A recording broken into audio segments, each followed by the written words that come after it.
Well, good evening, and welcome to the Ernest F. Hollings Special Collections Library. I'm Herb Hartsook. I'm Director of South Carolina Political Collections, and it's my great pleasure to welcome this very distinguished audience to our second annual Donald S. Russell Lecture. Dean of Libraries Tom McNally is unable to be with us this afternoon, but I would like to recognize USC's President and First Lady, Dr. and Mrs. Pastides. We appreciate you coming.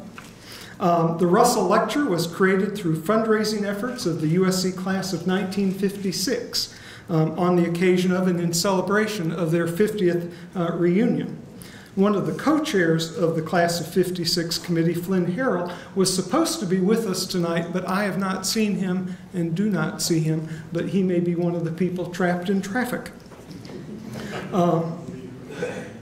But we appreciate the class' generosity in allowing us to make this signature event possible. I also want to recognize Judge Russell's son, Don, and his lovely wife, Yvonne, and John here in the front row. We appreciate you coming for this. South Carolina Political Collection celebrated its 25th anniversary last year. Among our collections are the papers of Judge Russell, our distinguished speaker tonight, David Wilkins, last year's speakers, Gene Toll and Joe Anderson, Flynn Harrell, and most of our current delegation in Congress, including Jim Clyburn, Lindsey Graham, and Joe Wilson. People discouraged me from soliciting the papers of then Speaker Wilkins. I was told that his blood ran Clemson orange and that it would not be worth my while to approach him. But to my delight, his response was very cordial. He came and arranged a tour of our old facility, which is not nearly as nice as this one, and later that afternoon called and said he would be happy for us to serve as his repository. And he joined our family of donors. And we hope this didn't cause him too much embarrassment during his tenure as chair of the Clemson Board of Trustees. Ambassador Wilkins' papers will document a distinguished career of public service, and we receive additional material every year. We consider him to be one of the great legislative leaders of our time, and I've long dreamt of having him here to talk about leadership, how one herds cats, and have the cats actually enjoy the experience. Introducing Ambassador Wilkins is South Carolina's Supreme Court Justice John Kittredge. Justice Kittredge is a Greenville native and a distinguished graduate of the University of South Carolina. He received his bachelor's degree, summa cum laude, in 1979. He graduated from the USC School of Law in 1982. His academic achievement was recognized with membership in 3 honor societies, Phi Beta Kappa, the Order of the Coif, and Wig and Robe. He clerked for Judge Billy Wilkins, then practiced law in the firm Wilkins, Nilsson, and Kittredge. He was elected to the family court bench in 1991, to the circuit court in 1996, and the Court of Appeals in 2003. He has served South Carolina as a Supreme Court Justice since 2008. Justice Kittredge has said, "The 2 finest qualities in a judge are humility and restraint. I believe very strongly in the rule of law and following the law instead of creating it from the bench on a case-by-case basis." We look forward to his introduction of his good friend David Wilkins. Please join me in welcoming Justice Kittredge.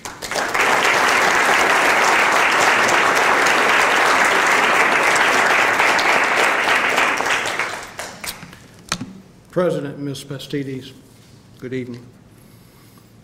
David and Susan, what a privilege to be with you on this grand occasion. David Wilkins and leadership, the two go hand in hand. The University of South Carolina, Ernest F. Hollings Special Collections Library is to be commended for recognizing David Wilkins, a South Carolina treasure, a true statesman, and a great leader. I don't know a finer person than David Wilkins. Our friendship began about 40 years ago. What have I seen in David Wilkins over the decades? Intelligence, integrity, incredible discipline, a competitive spirit, commitment, compassion, loyalty, authenticity, and yes, leadership. As his law partner, I marveled at David's service in the South Carolina House of Representatives. As a freshman member to chairman of the House Judiciary Committee and as Speaker of the House. Time does not permit the many examples of this man's greatness, but permit a comment about David in his role as Speaker of the House. The Speaker of the House has such a difficult task, presiding over a 124-member body, all Type A personalities, and many of whom are not in the Speaker's political party. I once heard the description of the Speaker's job as herding cats, but that description falls short. Navigating that process successfully requires extraordinary talent and skill. Speaker Wilkins always kept the legislative process moving forward, working with his colleagues and significantly listening to his colleagues. He forged solutions when positions of competing House members were seemingly intractable. And I hasten to add that solutions authored by Speaker Wilkins were never done for window dressing or for expediency. David had, and has to this day, an uncompromising commitment to pursue what is in the best interest of South Carolina and her citizens. Yes, there were certainly those who opposed David along the journey and opposed his agenda. Such opposition is inevitable in a legislative body. But there was always respect for this remarkable leader. My very dear friend, former Speaker and former Chief Justice Bruce Littlejohn, a student of history himself, told me many years ago, David Wilkins was the finest Speaker of the House ever. Move forward with me to the appointment of David by President Bush to serve as the American ambassador to Canada. I remember well, and I'm sure you do too, there was substantial doubt expressed by our friends to the north, especially in the Canadian press, about this fellow, this Southerner, whether he had the ability, the gravitas, to serve in this key ambassadorship. Canada is America's largest trading partner. In addition to the preemptive attacks on David, when he assumed the reins, there were also several hot-button trade issues on the front burner. I recall the impasse over timber imports and the tension and angst that then existed between the United States and Canada. Well, the naysayers didn't know David. We do. And predictably, David hit a home run as our ambassador. David immersed himself in his duties. He traveled extensively over all the Canadian provinces. He learned the Canadian history. He learned its culture. On the one-year anniversary of Ambassador Wilkins' appointment, the same newspapers that doubted and grossly misjudged David issued editorials apologizing. Newspapers from all over the Canadian provinces applauded this amazing individual and leader.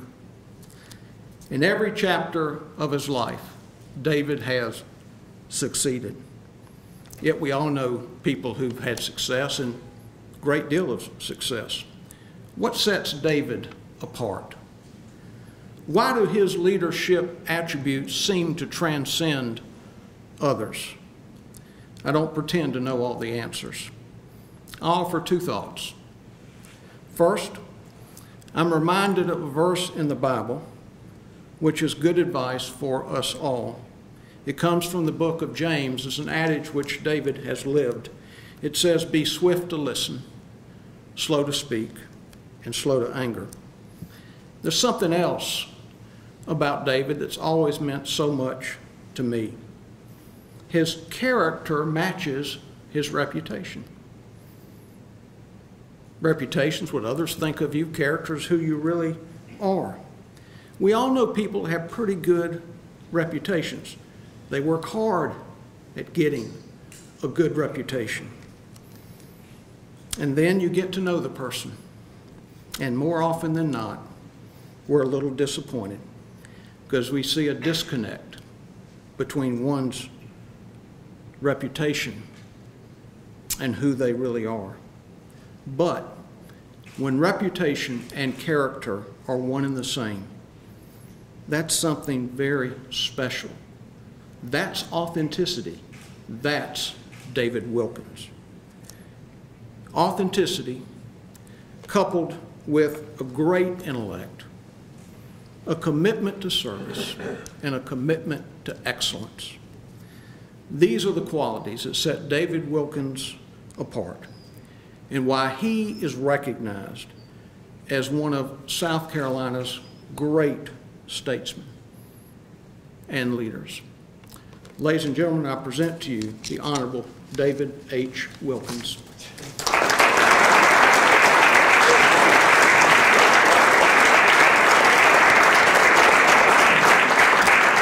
Well, John, wow, that was incredible. I was about halfway through. I was wondering who you were talking about. I am glad Susan was here to hear all that, but that was very kind, my friend. Certainly way over the top, but very kind. I'm very grateful for your friendship all these years. And speaking of being grateful, I'm delighted that my wife Susan came down with us today, and also very thankful for her and putting up with me for over 45 years of marriage. And being my best friend. So thank you for being here.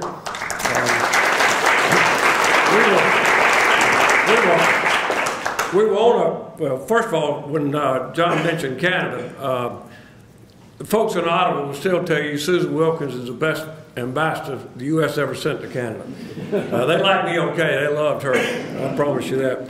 We were on the way down and we were reminiscing and talking about all the blessings we've had in life, and of course, our two sons and our grandchildren, and we were going on and on about how wonderful these experiences have been we've had, and I sort of went down the bunny trail with it and said, Susan, can you believe all these great things have happened to us? I mean, can you believe I got elected 13 times in the South Carolina House? I mean, can you believe it? I got to be Speaker of the House 11 years. I mean, in the wildest dreams, we were dating. Did you ever think that would happen? And we got to be ambassador to Canada, co-ambassadors. Got to represent our country 4 years up there. In your wildest dreams, could you have imagined that that would have ever happened to us? And I think I was sort of going too strong on it, so Susan has a way of bringing me back down. So after a while, Susan looked up and said, David, honey, you have never been in my wildest dreams. I want to thank all of you for being here on this very beautiful spring-like day in Columbia. You're very nice to spend a little time listening to what I got to say. As Herb has already mentioned, he's one of the nicest guys you'll ever meet, but Herb asked me to come down and speak to you about leadership. And I will tell you, talking to a group of leaders like this is a pretty daunting task. I mean, we ought to trade places. You ought to be speaking to me. So I decided, rather than give some formal speech, I'd just like to share a few stories with you about some interesting people I've had the privilege of knowing during my life's journeys, and sort of have a conversation among friends for just a few minutes. Now, I fully know, despite what John Kittredge just said, that I'm just this ordinary guy from Greenville, South Carolina, who God has blessed by putting some very special people in my life, such as Susan Wilkins. and by giving me some extraordinary experiences and opportunities. And along the way, if I've learned anything about leadership, it's from them, the people and the situations God has put in my path. And it all started basically back in 1980. We'd been married about 9 years and had 2 young children. I was practicing law. My dad had been out of the Army about 7 years. And I got up one morning and I read the Greenville News. That's what you did back then, right? And so I saw that Rex Carter, then Speaker of the House, representative of House District 24, where we lived, was not running for re-election.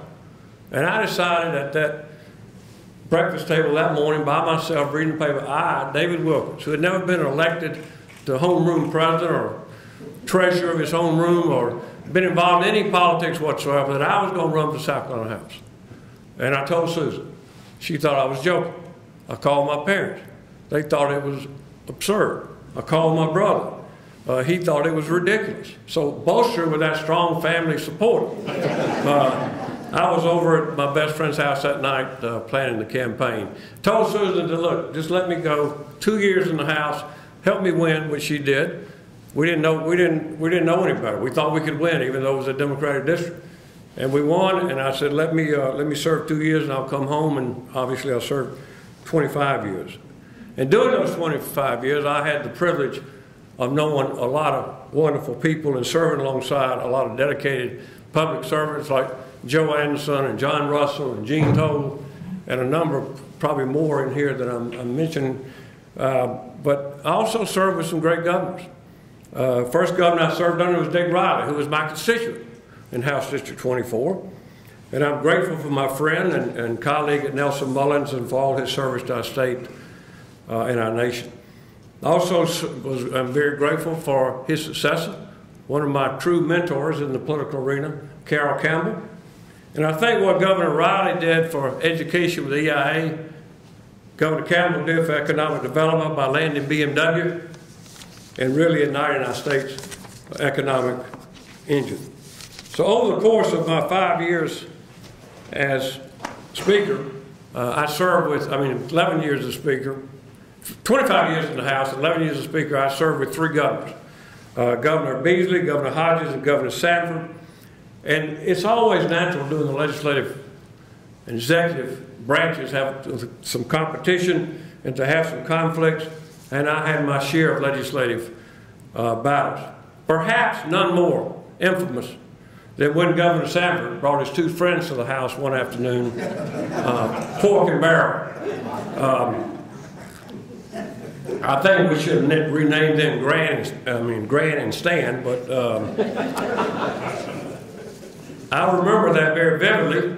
We had just renovated the State House, spent over $52 million doing that. I was keeping the House in late on a Thursday because Governor Sanford wanted a bill passed. The day before, we had vetoed we'd overridden a lot of his vetoes. And so somebody came in and said, the governor's right outside the door, he's got 2 pigs, they're going to the bathroom all over your new rug. And they advised me to adjourn the House and go on back to the office and not talk to the press. I couldn't wait to talk to the press. So I got the press down on the floor after we adjourned and talked about how unbecoming that was, how juvenile that was, how the governor defiled the House. And I thought I was doing pretty good standing up for the House. Got home that night, started watching the news with Susan, and realized it wasn't playing quite that well out in public. And the next morning, Susan suggested I turn on a conservative talk radio station to see how we were playing, and I didn't listen to it a lot, but I was driving down the street, going to my office, and I'm hitting channels trying to find it, and I hear this, Wilkins is an idiot. I went, yeah, that's the channel I want. They were killing me. He had a great public relations win. He got national attention for it. He came across as standing up against the House. And really, he had a home run on that. And that taught me a very critical lesson about leadership. Take your job seriously, but never take yourself too seriously. Don't overreact. Be able to laugh at yourself and laugh when something is ridiculous. So a year later, the governor pulls up to the State House, we're in session, he's now in a buggy with a horse. And he's saying the legislature's still in the horse and buggy days of 18th century, because they won't restructure state government like I want them to. And so the press comes to me, thinking I would overreact again, because I've been thinking about this for a year now. And so I simply said, look, when I disagree with somebody, I try to sit down around the table and try to find common ground. The governor just goes out to the farm and gets the first animal he can find. That humor diffused the situation. It became a non-story instantly. Very valuable lesson. Now, you know, you can ask a dozen people what it means to be a leader, and you'll get a dozen different definitions, such as a leader is a person who takes you where you will not go alone. Or leadership is influencing others by your character, humility, and example.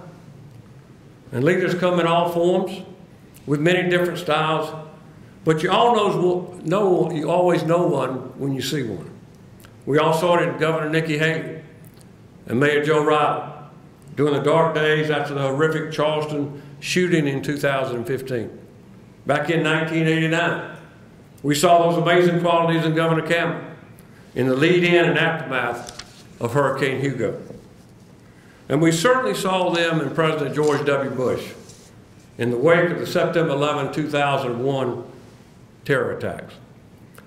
The events of that murderous day altered the course of the Bush presidency, and certainly how a wartime president conducts himself always offers interesting perspectives on leadership. And 6 weeks after 9/11, I had the great privilege of visiting the president in the Oval Office along with our son Robert. And it was a conversation I will never forget, because it was so clear the president's heart was breaking, just like the rest of us. The difference was we were all counting on him to do something, to make it right, to right this terrible wrong. And in the Oval Office that day, I found a man who certainly was not elected to be a wartime president and really never expected that responsibility, but one who seemed prepared to shoulder it. He told us about the events of 9/11 and all during the day, what he was up against and what they were doing and trying to guess what was happening next. He told us about visiting the families of the victims in New York a few days later, and told us about the woman, the mother who gave him the shield of the deceased policeman, her son. And he had it on, had it on in his jacket. He told us that 9/11 was the defining moment of his presidency, that he hoped Americans would stay with him and support him. But whether they did or not, he had a mission to protect and defend America and bring the terrorists to justice. And he was totally committed to doing just that. Ernest Hemingway once said, "Courage is grace under pressure." And I remember telling Susan that I was struck by the president's calmness and determination at that moment. The president told us that he felt the nation praying for him and felt sustained by all those prayers. And it was strange, because I was really wanting to let him know, hey, we're behind you. My family's praying for you and Laura and your leadership team. And I wanted to make him feel better. But I left the White House feeling better. And it struck me then that that's what leaders do. They reassure on tough days. They remain steady at the wheel during tough times. A few days later, President Bush would appoint me, as John has mentioned, to be his U.S. Ambassador to Canada, a true privilege of a lifetime. And I used to think that representing President Bush in Canada was a tough job because, as you remember, with the Iraq War, he faced a lot of criticism. And I remember one of our very first meetings with a cabinet minister on Parliament Hill, we had a scrum, which is an impromptu press conference afterwards, and I had a reporter asking me how in the world, in good conscience, could I represent that baby killer George Bush? That's the kind of question you got. And I really wasn't used to that type of treatment by the press. South Carolina was much more benevolent to me. But I guess I should have known, because I remember the first headline Susan and I ever saw was, "Bush appoints Southern redneck who knows nothing about us." So it did get better, as John mentioned. But I imagine all that's a walk in the park compared to what the new U.S. Ambassador to Canada will be facing Representative Donald Trump. There was no Twitter back then when I was U.S. ambassador, and man, am I grateful for that. I used to worry about making sure something I said didn't cause an international incident. Now ambassadors around the world are waking up to see what the president tweeted while they were asleep, right? It's a whole different world now. I did once give a speech that Canadians didn't like very much. I pushed back against, pretty hard against the Prime Minister who was criticizing President Bush in our country pretty frequently. And the Canadian press went ballistic. They had headlines, U.S. envoy criticizes Prime Minister. The agency had to install a whole new hotline number to take complaints. We were getting so many, and got hundreds of letters. And one Canadian from Vancouver wrote that he wanted to come to Ottawa and threatened to drag me across the border by my hair. Obviously, he did not know me very well, and embassy security didn't take that threat seriously at all. On a serious note, though, about President Bush, and I think every single day history is bearing this out, there are few politicians as gracious as he is. When he left the White House, he believed it was his patriotic duty, and we had this conversation one time, to not be an impediment or distraction to his duly elected successor, President Obama. And he has kept his word, never criticized him. And I think we could use a lot more of that kind of leadership today. And that's one of the reasons why I was so impressed with General Rick Hilliard. When Susan and I were in Canada, General Hilliard was Canada's Chief of the Defense Staff, think equivalent of Chairman, Joint Chief of Staff. And Canada now is a wonderful peace-loving country, but in both World Wars they punched way above their weight. Hundreds of thousands of Canadians died fighting those wars, and Canada entered both World Wars with England long before the U.S. did. In more modern times, though, Canada's focus has turned to more peacekeeping efforts. Think UN blue helmets. And that was the image Canadians had of their military. But Canadian forces answered the call after we were attacked on 9/11. And really, only weeks after 9/11, Canadian commandos were actually on the ground in Afghanistan, some of the first boots on the ground hunting Al-Qaeda. But when the Canadian heroes were coming home in body bags, an increasingly concerned Canadian public needed assurance. And that was always General Rick Hilliard. General Hilliard was really a wonder to watch. In a very genteel Canada, when asked about what is the Canadian mission in Afghanistan, he proclaimed, "We're going to kill every scumbag terrorist we can find." The Canadian press was appalled. The Canadian people absolutely loved it. He single-handedly changed Canadians' opinions of the military, restored morale and well-deserved pride in Canada's armed forces. And General Hilliard never wasted a day blaming anyone for anything, because Rick understood the best leaders are truly the most faithful servants. To me, that's leadership in action. He was a soldier's soldier who never forgot where he came from, and his troops absolutely loved him. And the most memorable trip I will ever take in my life was a week I spent in Afghanistan at Christmas time in 2007 with General Hilliard to thank the Canadian forces for their service and sacrifice. And on Christmas Eve, we got in a helicopter and went out in the middle of the desert in Kandahar province to a Canadian forward operating base. Most desolate place you've ever seen. It's incredible. And they were a regiment from Quebec, the Vandus, and they mostly spoke French. I was saying Joyeux Noël, they were saying Merry Christmas, but we were there, and we were thanking the troops. And at midnight, General Hilliard said he was going to walk around the perimeter, the 6 outposts, to thank the men on duty, standing guard at midnight. And so I wanted not to go with him, so it took about 2 hours, and I followed him around.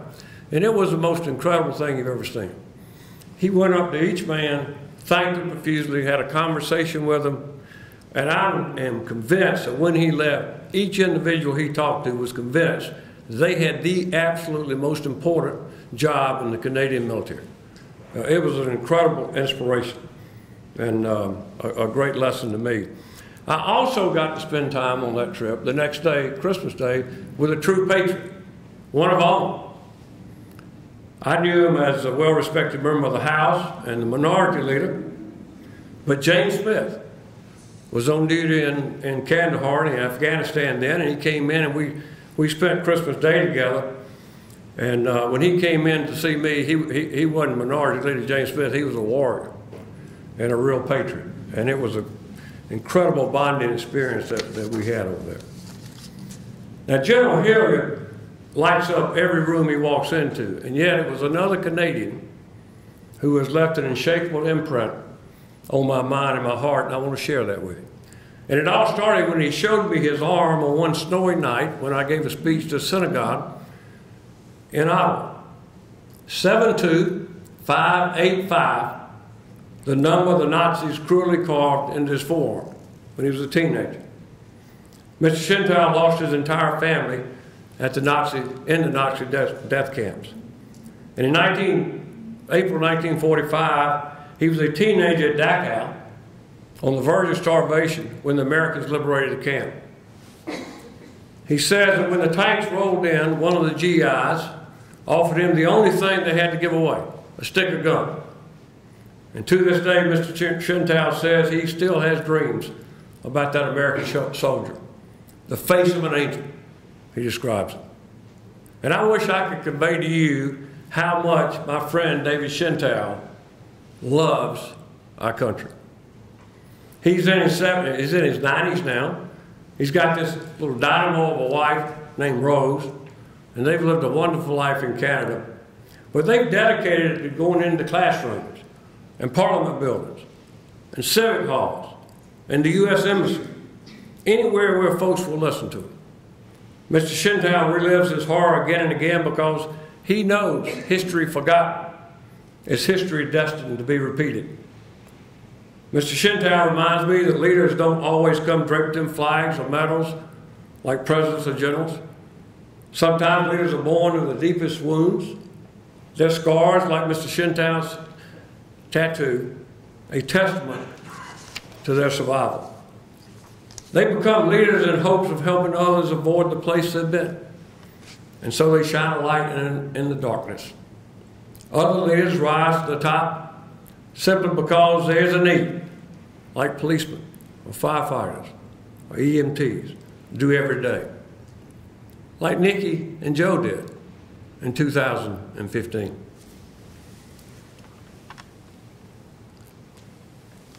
Now, in closing, let me just say that since Susan and I have become grandparents, I think a lot more these days about how things are going to look 10, 20 years down the road.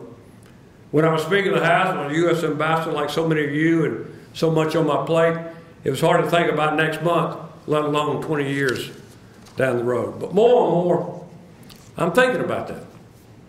And I've come to understand that when it comes to leadership, I no longer view leadership so much as a unique talent that one possesses, but rather as a gift one has to give.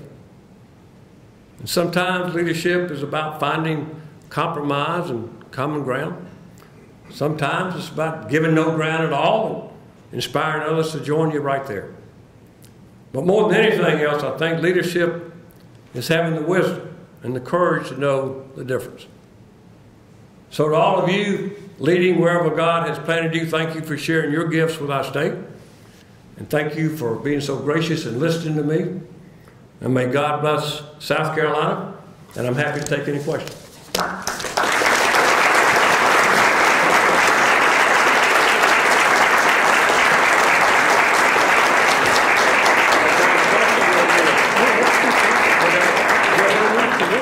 Thank you. Questions? And I have to say, I've waited for years and years to hear this talk. I think it was worth the wait. Well, it sure is a pretty day out if everybody wants to leave. Well, I want to, of course, thank Ambassador Wilkins. Thank you, Mr. President. For teaching us through stories. I think the best way to learn. I'd like to thank Justice Kittredge, and in spite of your comments, David. He was exactly right in his introduction of you, and we're delighted to have you with us.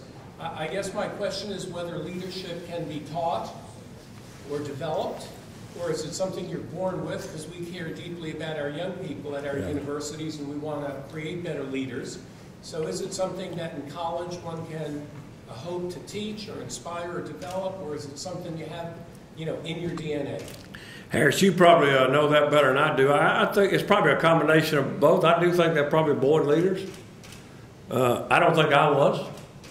I don't know that I am now, but I think I acquired it by watching others, whether it be a Rick Hilliard or George Bush or whoever it might be, or Carol Campbell or whoever. But I think you teach leadership by example. And so the more we can expose our young people to people in leadership roles, the more we got a chance of them becoming leaders on it. It's what your university does every day. Yes, sir. Would you like to comment on leadership in the House after you left the state government? Well, I'd go down a real slippery slope doing that, I think. I'm sure there was great leadership. It comes in, like I said, all different forms, and everybody's got their own style. What's effective today might not have been effective 10 years ago, might not be effective 10 years from now. And I'll tell you what, when I became Speaker of the House, it wasn't like I had a manual about how to do it. I just took it a day at a time, and it, I think, worked out okay. Everybody's got their own style. And I was blessed by having a lot of, we took over the House, first Republican majority in the South since Reconstruction. And so, we didn't have any experience in leading the committee or the House, because Republicans hadn't been in those positions. But what we learned quickly, and I was blessed with having a really strong team of committee chairmen that backed me up. So if we had any success, it's because of them. Yes. Okay. David, one of my favorite political stories is one I heard you tell about 10 or 15 years ago when you were Speaker of the House, about your neighbor in Greenville who called you up about a problem she was having with her trash. And when you referred her to the mayor, you remember what she told you?